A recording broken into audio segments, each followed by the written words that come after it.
Yeah రక్షణ అనేది మామూలుగా అంత పోస్టర్స్ చూసి ఉంటారు, పోలీస్ సబ్జెక్ట్ని తెలుస్తుంది. ఫస్ట్ టైటిల్ మన తెలంగాణ పోలీసులో రక్షక్ వెహికల్స్ ఉంటాయి కదండి, రక్షక్ అని పెడదాం అనుకున్నాం. కానీ ఆ టైటిల్ దొరకపోవడం వల్ల వాళ్ళకి వై నాట్ ప్రొటెక్షన్ అని హీరోయిన్ క్యారెక్టర్ విక్టిమ్స్ని ఇప్పుడు ఎలా ప్రొటెక్ట్ చేస్తుంది. సో బేస్డ్ ఆన్ దట్ అని టైటిల్ ఫిక్స్ చేసాం. అదే ఇంతకుముందు టెంటేటివ్లో వేరే టైటిల్స్ కూడా అనుకున్నాం, ఇన్వెస్టిగేటివ్ డ్రామా అని చెప్పి. ఇట్స్ ఏ క్రైమ్ బేస్ నడుస్తుంటుంది, how she investigates and how she gets to the guilty person చెప్పి వెతకడం ఉంటుంది. అది మొత్తం ఇన్వెస్టిగేటివ్ ప్రాసెసే ఉంటుంది. రియలిస్టిక్ అప్రోచ్తో ఉంది మొత్తం సినిమా. అంటే నేను సినిమాలో చూపిస్తాను ఎక్కువ అయిపోద్ది. అంటే ఎమోషనల్ కంటెంట్ చూస్తే పాయల్ రాజ్పూత్ చాలా పవర్ఫుల్ క్యారెక్టర్ అనేది అనిపిస్తుంది. సో ఆమెనే ఎందుకు చూస్ చేసుకున్నారు?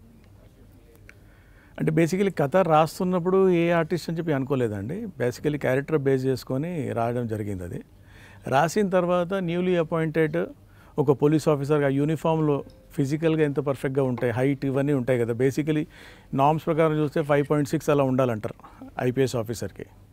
ఆ దృష్టిలో పెట్టుకొని ఆ ప్రాసెస్లో కూడా RX-100 రావడం జరిగింది. అప్పుడు ఆ టైంలో ఆ సినిమా చూడగానే ఐ వాజ్ ఫిక్స్ దట్ తనకు చాలా బాగుంటుంది సినిమా అని చెప్పి ఐ అప్రోచ్డ్ అండ్ తనకి నరేషన్ ఇవ్వడంతో 1.5 months పట్టింది నరేషన్ ఇవ్వడానికి. But finally I could get her appointment in వైజాగ్లో ఉన్నప్పుడు. అక్కడ వెళ్ళి దసపల్లలో I gave her the narration. ఇవ్వగానే she liked it immediately. She wanted. ఎన్ని రోజులు షూట్ చేశారు? షూటింగ్ జరిగిన రోజులు ఎలా కోఆపరేట్ చేస్తారు?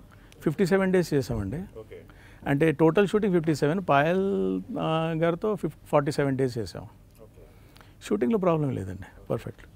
ఇప్పుడు ఇష్యూ క్లోజ్ అయిందా? ఇప్పుడు లేటెస్ట్గా ఇష్యూ నడిచింది కదా. అంటే నా తరపున ఇష్యూ ఏం లేదండి. యాక్చువల్లీ అగ్రిమెంట్ ప్రకారం she has to come for promotion and I have to pay her money. 6 lakhs is balance amount. So అది మాట్లాడి ఇస్తానని చెప్పాను. ప్రమోషన్కి వచ్చేస్తే ఇచ్చేస్తానంటే రీసెంట్లీ మంగళవారం ఆ టైం నుంచి she was apprehensive about promoting this film. మళ్ళీ అదే ఫీమేల్ ఓరియంటెడ్ ఇలాంటిది చెప్పి. సో ప్రమోషన్ వద్దు, నాకు కావాలంటే మీ పెయిడ్ పబ్లిసిటీకి వాడుకోండి అన్నారు. I don't have proof for that. ఫోన్లో చెప్పడం జరిగింది. అది తర్వాత మళ్ళీ వాళ్ళ మేనేజర్ గారు బయటికి మధ్యకు చెప్పిన తర్వాత I went to the council. అంటే 6 లక్షలు వచ్చేసినాయి కదా, మిగిలిపోయినాయి చెప్పి ఆనందపడలే. ఎందుకంటే heroine is very important. She is only face in this movie. I don't have hero and all. So దానివల్ల ఐ వెంట్ టు కౌన్సిల్. నేను 6 lakhs ఇవ్వడానికి రెడీగా ఉన్నా. తను పెట్టుకొని అవసరం లేదు, పబ్లిసిటీకి వాడుకోమంటున్నాను. నేను పబ్లిసిటీ పెట్టాల్సిన ఎట్టనా పెడతాను, బట్ ఐ నీడ్ హర్. నేను కొత్త డైరెక్టర్, కొత్త ప్రొడ్యూసర్, నేను మాట్లాడితే చూసేది ఎవరు లేరు. So I need a face and she is the only face here. But she was apprehensive about. నాకు వేరే అపాయింట్మెంట్స్ ఉన్నాయి, తన ఫ్యామిలీ ప్రాబ్లమ్స్ కూడా ఉన్నాయి. మదర్ది నీ రీప్లేస్మెంట్ అయిందన్న she told me that. So దాంట్లో కూడా అకామిడేట్ చేద్దాం, కనీసం 1 or 2 days ఇచ్చినా నేను మేనేజ్ చేసుకుంటాను. వీడియో బయట కూడా ఇవ్వడానికి ఇష్టపడలేదు. తర్వాత మాట్లాడితే వాళ్ళ మేనేజర్ సౌరభ్ డింగ్రా గారు, ఇది కమ్యూనికేషన్ అయినప్పుడు 6 lakhs కాదు 20 lakhs ఇస్తే డిజిటల్ ప్రమోషన్ వరకు చేస్తారు, ఫిజికల్గా రారన్నారు. వర్చువల్ ప్రమోషన్ ఓన్లీ ఇన్స్టాలో పోస్ట్ చేయడం అని. అది కూడా హెల్ప్ అయ్యేది, కానీ అంతవరకు అయితే సరిపోదు నాకు. ఎందుకంటే మాట్లాడేవాడు ఒక ఫేస్ కావాలి నాకు. So no, I don't think I can pay that much. అంత ఉంటే ఇంత డిలే ఇది కాదు. నేను ఓన్ ప్రొడక్షన్ చేశాను, పబ్లిసిటీకి డబ్బులు లేక, ఓటీటీ అని బిజినెస్ అవ్వలేక కొంచెం డిలే అయింది దానివల్ల. అంటే మీరు క్యారెక్టర్ రాసుకున్నప్పుడు మీకు ఒక ఎక్స్పెక్టేషన్స్ ఉంటాయి. యా. సో అది పాయల్ రీచ్ అయిందని అనుకుంటున్నాను. 100%. Okay. No doubt about it. నాకు ఈ ఇష్యూ నాది లేదు. 6 lakhs ఇవ్వాలి, నేను ఇస్తాను. ప్రమోషన్కి రాకపోయినా ఇట్స్ హర్ డిసిషన్. అది ప్రమోట్ చేయాలని లేకపోతే okay. But I believe in my subject. నా కథ మీద, నా ప్రొడక్షన్ మీద నాకు నమ్మకం ఉంది. అందుకే ఆ ధైర్యంతో వెళ్తున్నాను నేను.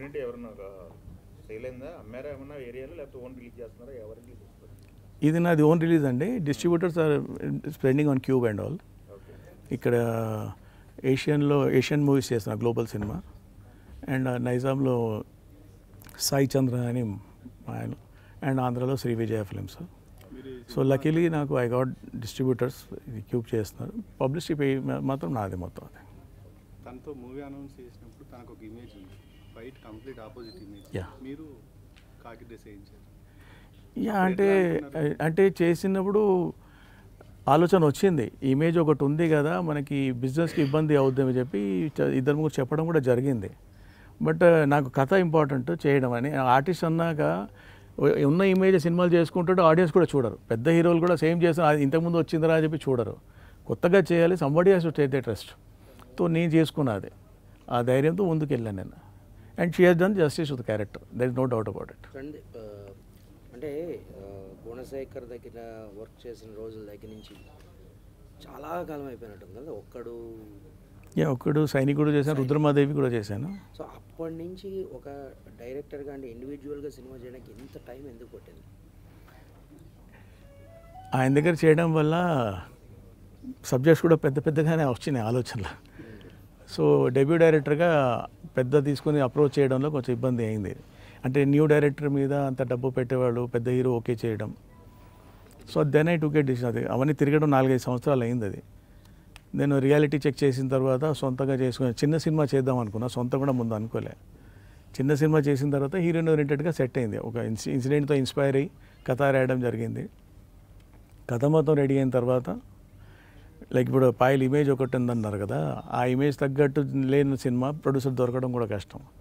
So I decided to produce my self. అంటే ఈ సినిమా వరకు డైరెక్టర్ని ప్రొడ్యూసర్ ఇబ్బంది పెట్టాడా, ప్రొడ్యూసర్ని డైరెక్టర్ ఇబ్బంది పెట్టాడా? ప్రొడ్యూసర్ అయితే బాగా కోఆపరేటివ్ ఉన్నాడు, డైరెక్టర్కి అడిగింది ఇచ్చాడు. ఎన్ని సంవత్సరాలు జర్నీ అండి మీది? ఎవరో దగ్గర వర్క్ చేశారు ఇండస్ట్రీలో? నేను మొత్తం గుణశేఖర్ గారి దగ్గర మెయిన్. ఓఏ సినిమా ఆనందరంగా గారితో చేశాను. దెన్ భాస్కర్ గారితో, బొమ్మర్లు భాస్కర్ గారితో ఆరెంజ్ చేశాను. ఎన్ని సంవత్సరాలు? 10 సంవత్సరాలు ఉంటుందా నేను ఇండస్ట్రీలో 25 years అయి ఉంటుంది. నేను బేసికలీ ఎంఏ థియేటర్ ఆర్ట్స్ చేశాను సెంట్రల్ యూనివర్సిటీ. ఆమె పిహెచ్డీ ఆల్సో ఫ్రమ్ దేర్. అంటే ఇండస్ట్రీలో వర్క్ చేస్తూ అది కూడా ప్యారలల్గా పిహెచ్డీ కూడా చేశాను. సో ప్రొడ్యూసర్గా డైరెక్టర్గా మీరు ఏం నేర్చుకున్నారు రక్షణ నుంచి? ప్రొడ్యూసర్ డైరెక్టర్గా నాకు యాక్చువల్లీ షూట్ చేయడంలో కూడా ఇబ్బంది అవ్వలేదు. చాలా అందరి ముందు మీరు ఎందుకు, ఫైట్ మాస్టర్ కూడా వెంకట్ మాస్టర్ ఆయన కూడా కంగారు పడ్డారు, మీరెందుకు దిగిపోయారు సార్, ఇంత బ్యాక్గ్రౌండ్ ఉంది, గుణశేఖర్ గారి పేరు ఉంది మీకు, ప్రొడ్యూసర్ దొరకరా అని చెప్పి. కానీ అందుకు భయపడ్డాను, కానీ చాలా స్మూత్గా అయింది. ఇంత ఈజీగా ఉన్నప్పుడు ఎందుకు అంత కంగారు పెట్టారు జనాలు అనుకున్నా, కానీ అయిన తర్వాత రిలీజ్ చేయడానికి ఇబ్బంది పడ్డాను చూడండి, అక్కడ తెలిసింది ఏంటని చెప్పి. In spite of so many years of experience, what you observe to ఒక సినిమాని రిలీజ్ చేయడానికి ఏంది అనేది, ఏమి కష్టాలు అనేది? అంటే it is a completely different segment అని అర్థమైందండి. ఎందుకంటే సినిమా తీయడం ఇస్ ఎ క్రియేటివ్ థింగ్, సినిమా రిలీజ్ చేయడం is marketing thing. I'm very bad in that. Probably అందుకే నాకు ప్రొడ్యూసర్ కూడా ఇప్పుడు దొరకలేదు. అందుకే సొంతంగా చేసుకుంటే బెటర్ అని చెప్పి వెళ్ళిపోయాను. ఎవరి దగ్గరైనా వెళ్ళినా 2-3 సార్లు ట్రై చేస్తాం, వాళ్ళు రెస్పాండ్ అవ్వకపోతే నన్ను వదిలేయడం. సో దానికన్నా నేనే చేసుకుంటే బెటర్ అని చేసుకున్నాను. సో అక్కడ మార్కెటింగ్ వల్ల సినిమా రాలేదు, మనకి ప్రొడ్యూసర్ దొరకలేదు. మార్కెటింగ్ వల్ల సినిమా రిలీజ్ కూడా ఇబ్బంది అయింది. సో అంటే after having so many relations with heroes, అంటే ఆరెంజ్ కానీ ఇలా పెద్ద పెద్ద సినిమాలు అందరితోనే you work as a co-director. So definitely first rapport will be with you only. అయినా సరే ఎందుకు వాళ్ళందరినీ అప్రోచ్ అవ్వలేదు? అంటే అట్లీస్ట్ ఈ సినిమా ప్రమోషన్ కోసమైనా ఎవరినైనా ఎందుకు అని అప్రోచ్ అవ్వలేదు? ప్రమోషన్ చెప్పినట్టు కానీ వాళ్ళు సినిమా కోసం అప్రోచ్ అవ్వడం అంటే ట్రై చేశాను. బట్ అదైనా చెప్పాను కదా, రియాలిటీ చెక్ డెబ్యూ సినిమాకి నేను ట్రై చేస్తున్నప్పుడు 50 crores 60 crores పెట్టాలంటే డెబ్యూ డైరెక్టర్ మీద, దానికన్నా ఇంకోటి చేసుకొని అప్రోచ్ అయితే బెటర్ అని చెప్పి definitely options are there. So next ఫ్యూచర్లో అప్రోచ్ అవుతాను డెఫినెట్లీ. మహేష్ బాబు గారితో 3 చేశాను. సో కథకనుకున్న పాయింట్ ఇప్పటికి కాంటెంపరీ, ఎందుకంటే డిలే అయింది కదా. అస్సలు సంబంధం లేదండి, పర్ఫెక్ట్గా ఉంది. ట్రూ స్టోరీ అన్నారు, ఎవరి స్టోరీ ఇది? అది ఓ police officer incident. I can't disclose there because కొంచెం డెలికేట్ ఇష్యూ ఉంది అది. లైన్గా అనుకుంటే లేదండి, ఒక ఇన్సిడెంట్, అది ఇన్సిడెంటే ఇన్స్పైర్ చేసింది, అంతేగాని కథకి సంబంధం లేదు. అది ఒక ఇన్సిడెంట్ ఇన్స్పైర్ అయ్యి I started weaving story about that. So I try to meet that officer also. కొంతమంది వద్దన్నారు, అవాయిడ్ చేసేయండి అన్నారు. న్యూస్ పేపర్లో చదివిన ఇన్సిడెంట్ అది. సో బట్ స్టిల్ అది they advise me not to talk about that.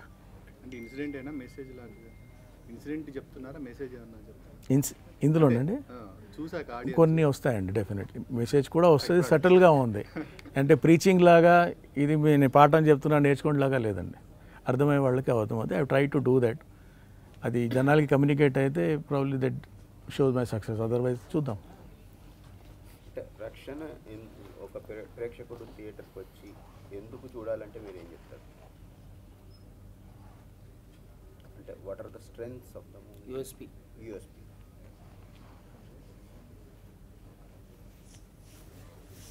అందులో అంటే ఒక కంటెంపరీ ఇష్యూస్ కొన్ని ఉన్నాయండి అందులో. మామూలుగా ఆఫ్టర్ రిలీజ్ ఐడెంటిఫికేషన్ ఉంటుంది దాంతో, ఉన్న విక్టిమ్స్ అయినా సిచ్యువేషన్స్ అయినా, and how it has been projected in the movie. అంటే రెగ్యులర్గా సినిమా అనేసరికి మనం కొంచెం లిబర్టీ తీసుకొని సినిమాటిక్ లిబర్టీ తీసుకొని ముందుకు వెళ్ళిపోతాం. ఇక్కడ రియలిస్టిక్గా అప్రోచ్ చేయాలి మొత్తం. అది 100% చేంజ్ అవుతుందండి, 100%. అంటే మంగళవారం సినిమా తర్వాత కూడా she has been getting those offers అని విన్నాను. అది probably she is not taking that. Nobody wants to repeat the same thing and again. So దీంతో డెఫినెట్లీ ఇమేజ్ మారుతుంది. ఆడియన్స్ కూడా ప్రొడ్యూసర్స్ అప్రోచ్ అయినా, డైరెక్టర్ రాసే వాళ్ళు కూడా చూసిన తర్వాత మనం కూడా ఇలా రాద్దాం అని చెప్పి అనిపిస్తుంది. సో దీని తర్వాత మారుతుంది డెఫినెట్లీ. రిలీజ్కి ముందు మారింది కదండి మీ సినిమాతో? ఏదండి? రిలీజ్కి ముందు కూడా మారింది ఆ ఇమేజ్. అర్థం కాలేదు. సినిమా ఇండస్ట్రీ దృష్టిలో ఆ ఇమేజ్ మారిపోయింది అంటున్నాను. ఎవరిది? పాయల్ గారిది. మీ సినిమాకి ప్రమోట్ చేయకపోవడం వల్ల ఆ image. That is a different thing అండి. పర్సనల్ అంటే తన పర్సనల్గా ఎందుకు డిస్టర్బ్ అయింది, ఎవరు చెప్పారో తెలియదు. బట్ దట్స్ ఎ కంప్లీట్, అంటే మీరు అడిగేది ప్రొఫెషనల్ ఇమేజ్ గురించి. So that is something completely personal thing. And shooting చేసే టైంలో నాకు ఏ ప్రాబ్లం లేదు, మొత్తం ప్రాసెస్ అంతా స్మూత్గానే ఉంది. ఇన్ఫ్యాక్ట్ 1 year బ్యాక్ వరకు కూడా బాగానే ఉండేది. బాగా డిలే అవ్వడం వల్ల probably she is little apprehensive about it. ఇప్పుడు మీ సినిమాతో పాటు ఇంకో పోలీస్ స్టోరీ వస్తుంది, దాంట్లో కాళ్ళు ఎగరవాలి. యా, ఇన్సిడెంటల్లీ రెండు ఒకేసారి పడ్డాయి. అది బాగానే ఉంటుంది, అది కూడా ట్రైలర్ బాగానే ఉంది. సో బాగుంటుంది పోటీ ఉంటే. పోటీ ఫీల్ అవుతున్నారు అంతే కదా, సేమ్ కాన్సెప్ట్ లాగా ఉంది. అంటే కథ వేరే ఉన్న క్యారెక్టరైజేషను, తను కూడా ఏసీపీ అని చెప్పారు. మీ స్టోరీ దానికి ట్రైలర్ చూసుంటారు? లేదు, అసలు సంబంధం లేదు. అంటే ఈరోజు రేపు ఈ క్రైమ్ థ్రిల్లర్స్ కానీ లేకపోతే క్రైమ్ మిస్టరీస్ కానీ డెఫినెట్గా ఆదరణ అయితే ఉంటుంది. ఇప్పుడు ఈ మూవీలో అంటే పర్టికులర్లీ రక్షణ మూవీలో సార్ట్ ఆఫ్ అంటే ఒక క్రైమ్ డ్రామా కానీ లేకపోతే మిస్టరీ కానీ అలాంటిది ఎలిమెంట్స్ ఏమైనా ఉన్నాయా? ఉన్నాయండి, మిస్టరీ ఉంటుంది. అంటే when the crimes are happening, we don't know the criminal. So that's only starts the mystery. అంటే చాలా వరకు క్రైమ్ కథలన్నీ కూడా సైకో కిల్లర్ చుట్టూ కానీ లేదంటే అమ్మాయిలు కిడ్నాప్ చేయడం పాయింట్ చుట్టూ కానీ ఉంటాయి. మీ ట్రైలర్లో కూడా అంత ఎక్కువ రివీల్ చేసినట్టు కూడా లేదు, ముఖ్యంగా రక్షణ. ప్రాబ్లీ అది లేదేమో అందులో. అంటే ఏ పాయింట్ మీద ఉండొచ్చు? అది చూడండి, రేపే వస్తుంది. సార్, ఏ మూవీకైనా ఇప్పుడు డిజిటల్ బిజినెస్ అనేది, ఓటీటీ అనేది చాలా క్రూషియల్. మీకు మీ సినిమాకి ఓటీటీ బిజినెస్ ఏమైనా అయిందా? ఏంటి చర్చలు? అవ్వలేదండి. In fact I wanted to put a card there. ఈ సినిమా ఓటీటీ శాటిలైట్ మీద అవ్వలేదు, మీకు నచ్చితే వచ్చి థియేటర్లో చూడండి అని చెప్పి. ఎందుకంటే బోత్ ఆర్ లింక్డ్ అండి. కోడి ముందు వచ్చిందా గుడ్డు ముందు వచ్చిందని చెప్పి, సినిమా బాగుంటే సినిమా రిలీజ్ అయిన తర్వాత ఓటీటీలో వస్తుంది కదా వాళ్ళు అనుకుంటున్నారు, సినిమా ఆడితే మేము తీసుకుంటామని చెప్పి వాళ్ళు అంటున్నారు. సో హౌ ఇట్స్ ప్రాక్టికల్ తెలియదు.